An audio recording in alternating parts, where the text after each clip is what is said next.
Assalamualaikum warahmatullahi wabarakatuh. Nama saya Hamid Triyono dari Prodi Desain Komunikasi Visual, NIM 9024 124018, mata kuliah Psikologi Komunikasi, dosen Bapak Ali Audah, SPD MA. Di sini saya akan menjelaskan terkait komunikasi organisasi. Jadi organisasi dapat diartikan sebagai sekumpulan orang yang terorganisir dan saling bekerja sama dalam rangka mencapai tujuan yang kompatibel. Itu adalah sedikit yang dapat diartikan dari organisasi. Jadi organisasi itu terdiri dari empat, yaitu yang pertama terorganisir. Kata terorganisir yaitu mengacu pada fakta bahwa semua organisasi memiliki struktur atau terstruktur. Struktur tersebut akan membedakan secara tegas status dan peran sehingga setiap anggota organisasi itu berada dalam sistem hierarki yang jelas. Kemudian yang B itu sekumpulan orang. Jadi dalam organisasi itu terdapat sekumpulan orang. Jumlah individu dalam organisasi sangat bervariasi. Dari 3 sampai 4 orang hingga ribuan orang dari berbagai budaya yang berbeda di seluruh dunia. Yang selanjutnya dalam organisasi juga itu yaitu ada yang namanya bekerja sama. Meskipun setiap anggota organisasi memiliki pekerjaan yang berbeda atau memiliki porsi masing-masing, namun mereka saling terkait dan terhubung. Nah, jadi itu adalah suatu organisasi yang untuk bekerja sama. Yang selanjutnya itu D, tujuan yang kompatibel. Jadi sebuah organisasi dimanapun berada itu memiliki tujuan yang kompatibel. Meskipun tujuan yang dikerjakan masing-masing anggotanya berbeda atau belum tentu sama, tetapi kompatibel. Misalkan satu orang mungkin bekerja demi menafkahi keluarganya, tetapi seseorang lain mungkin bertujuan untuk belajar bisnis, untuk bisa lebih dekat dengan orang yang digabungi atau bahkan untuk memenuhi syarat pembebasan bersyarat. Terlepas dari spesifikasi motivasi, pekerjaan yang dilakukan orang-orang tersebut adalah tetap berkontribusi pada tujuan dasar organisasi di mana ia berada. Jadi itu suatu organisasi. Kemudian yang selanjutnya itu komunikasi dalam organisasi. Komunikasi dalam organisasi dapat didefinisikan menjadi 2 definisi, yaitu definisi yang lebih menekankan pada aspek fungsional atau objektif, dan definisi yang dilihat dari perspektif interpretatif atau subjektif. Apabila dilihat dari aspek fungsional, komunikasi dalam organisasi dilakukan sebagai cara untuk menafsirkan pesan di antara unit-unit dalam komunikasi yang merupakan sebagai bagian dari sebuah organisasi. Dari perspektif subjektif, komunikasi dalam organisasi dilakukan sebagai proses penciptaan makna atas interaksi di dalam organisasi. Bagaimana orang yang terlibat dalam proses komunikasi berinteraksi dan memberikan makna. Nah, itu adalah definisi sebagai komunikasi dalam organisasi. Kemudian secara umum komunikasi organisasi dapat dibedakan atas komunikasi formal dan komunikasi informal. Komunikasi formal memiliki saluran komunikasi yang ditentukan oleh struktur yang telah direncanakan dan dirancang oleh organisasi. Selanjutnya, sedangkan komunikasi informal itu melibatkan saluran komunikasi yang tidak direncanakan dan tidak mengikuti struktur formal organisasi, tetapi timbul dari interaksi sosial di antara anggota organisasi. Jadi itu secara umum ya terdapat 2, yaitu komunikasi formal dan komunikasi formal.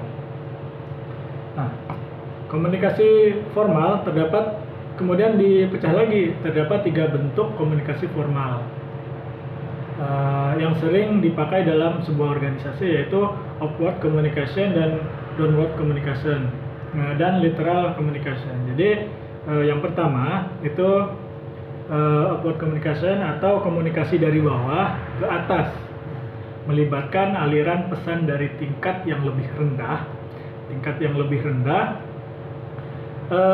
atau bawahan ke tingkat yang lebih tinggi, atau seseorang yang memiliki kedudukan yang tinggi, misalkan informasi dari pegawai untuk manajer. Jenis komunikasi ini biasanya berkaitan dengan aktivitas dan masalah mengenai pekerjaan, menyampaikan ide dan saran untuk perubahan organisasi dan lain sebagainya. Jadi jenis komunikasi ini sangat penting untuk keberlangsungan dan pengembangan organisasi apapun. Contohnya yaitu pedoman atau untuk petunjuk upward communication. Bagi manajer perlu membuat sistem untuk upward communication yang dapat diterima oleh pegawai. Misalkan diadakan kotak saran atau rapat rutin. Manajer juga perlu bersikaplah terbuka untuk mendengarkan komentar dari bawahan, bahkan jika dikritik sekalipun. Jadi manajer itu harus bisa menerima kritikan. Sedangkan bagi karyawan perlu waspada terhadap pengiriman pesan yang mungkin ambigu atau bertentangan dengan pesan sebelumnya. Yang kedua, dari komunikasi formal, yaitu downward communication atau komunikasi dari atas ke bawah, melibatkan aliran informasi atau pesan yang disampaikan seseorang yang memiliki wewenang atau kedudukan yang lebih tinggi ke orang yang kedudukannya lebih rendah. Nah, itu adalah komunikasi dari atas ke bawah. Misalnya informasi atau pesan dari manajer untuk para pegawai atau dari dekan untuk sivitas akademi fakultas. Kebanyakan komunikasi ke bawah digunakan untuk menyampaikan pesan-pesan yang berkaitan dengan tugas-tugas. Pesan-pesan tersebut biasanya berhubungan dengan pengarahan tujuan, kemudian perintah, pernyataan, dan kebijakan umum. Jadi itu adalah komunikasi dari atas ke bawah. Kemudian yang ketiga yaitu literal communication, menunjukkan aliran pesan atau informasi yang berlangsung di antara anggota-anggota organisasi yang menduduki posisi-posisi yang sama tingkat otoritasnya. Misalnya manajer ke manajer atau karyawan ke karyawan. Pesan ini biasanya berhubungan dengan koordinasi tugas-tugas atau tujuan organisasi sesama manajer atau sesama karyawan. Melakukan koordinasi dalam perencanaan, pemecahan masalah, kemudian eksekusi, penyelesaian konflik, dan pemberian informasi. Komunikasi literal ini juga membangun moral dan kepuasan kerja. Karena jika komunikasi antar karyawan atau antar manajer berlangsung dengan baik, maka akan menghasilkan kepuasan dalam bekerja. Nah, itu keterangan itu terkait literal communication. Selanjutnya ini yang kedua, komunikasi informal. Tadi komunikasi formal, yang selanjutnya komunikasi informal. Komunikasi informal dalam organisasi mungkin menyangkut berbagai topik yang berhubungan erat dengan pekerjaan dan organisasi. Informasi atau pesan tersebut biasanya disebut grapevine atau desas-desus, dikatakan sebagai metode untuk menyampaikan rahasia dari orang-orang yang tidak dapat diperoleh melalui jaringan komunikasi formal. Komunikasi ini tidak mengikuti jalur komunikasi formal dan hierarkis. Apapun yang ditetapkan dalam organisasi, walaupun ini membawa informasi yang informal, tetapi memiliki manfaat bagi organisasi. Misalnya mengetahui masalah organisasi belum dipublikasikan secara formal. Nah, itu komunikasi yang disebut komunikasi informal. Yang selanjutnya yaitu bagian 3 dalam relasi dalam organisasi. Dalam sebuah organisasi akan selalu ada hubungan interpersonal. Dengan memahami hubungan dalam organisasi akan membantu dalam memahami organisasi dan kompetensi organisasi tersebut. Beberapa hubungan yang terjadi dalam organisasi sebagai berikut, yaitu yang pertama monitoring, kemudian networking, romance in the workplace, kemudian 4 bullying, kelima sexual harassment.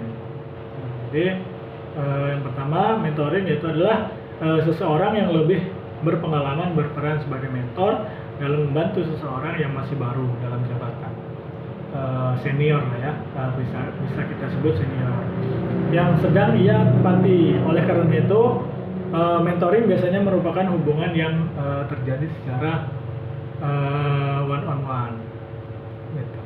Kemudian yang kedua yaitu networking, lebih dari sekedar teknik yang digunakan untuk menjamin posisi dalam organisasi, yaitu merupakan proses luas yang dilakukan untuk meminta bantuan orang lain dalam memecahkan masalah.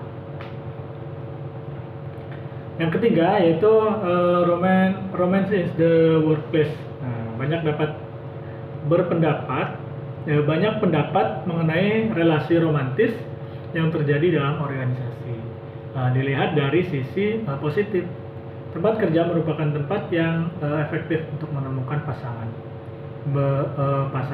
yaitu bekerja di satu atap, mempertemukan dua orang yang memiliki kesamaan dalam bidang yang dikerjakan, menjalani pelatihan yang sama, ambisi yang sama, kemudian hal tersebut bisa menjadi pertimbangan dalam mencari sebuah pasangan. Namun banyak kasus di mana relasi romantis yang terjadi dalam sebuah organisasi menjadi penghambat dalam pekerjaan seseorang. Jadi hal ini ditakutkan oleh pihak manajemen, dikarenakan seseorang karyawan bukan saja tidak dapat bekerja sebagai profesional, namun juga dapat terjadi sexual harassment. Dan yang keempat itu bullying. Bullying yang terjadi dalam organisasi tidak jauh berbeda dengan bullying yang terjadi di dalam sekolahan pada umumnya. Jadi tindakan bullying merupakan tindakan kasar yang dilakukan secara terus-menerus oleh seorang karyawan atau sekelompok karyawan yang pada sesamanya yang lebih lemah. Bullying misalkan tindakan bullying umumnya itu dilakukan dengan fisik. Namun dalam organisasi, tindakan bullying itu dilakukan melalui verbal. Misalnya gosip antar karyawan, penghinaan, penyalahan seseorang terus-menerus meskipun dia tidak salah. Itu contohnya. Yang kelima yaitu sexual harassment. Sexual harassment terbagi menjadi dua, yaitu quid pro quo harassment dan hostile environment harassment. Pertama, yaitu dalam sebuah karyawan, seorang karyawan akan meningkatkan performanya agar mendapatkan promosi dalam organisasi. Jadi hal ini dimanfaatkan oleh beberapa orang oknum sebagai kesempatan untuk melakukan pelecehan seksual. Seorang yang dapat menawarkan pekerjaan yang diinginkan oleh seorang karyawan, dengan imbalan karyawan tersebut diharuskan untuk melakukan pelayanan seksual kepada oknum tersebut. Yang keduanya itu pelecehan seksual lebih luas apabila dibandingkan dengan yang pertama tadi. Memasukkan segala jenis perlakuan seksual, termasuk membuat seseorang karyawan tidak nyaman. Beberapa contoh yang dilakukan adalah hostile environment harassment adalah memberikan lawakan seksual dan menyentuh karyawan hingga membuat pihak tersebut tidak nyaman. Jadi itu tadi yang bisa saya sampaikan pada materi terkait komunikasi organisasi. Jadi lebih dan kurangnya saya mohon maaf, dan apabila banyak kata atau penyampaian Saya mohon maaf dan saya akhiri. Wassalamualaikum warahmatullahi wabarakatuh.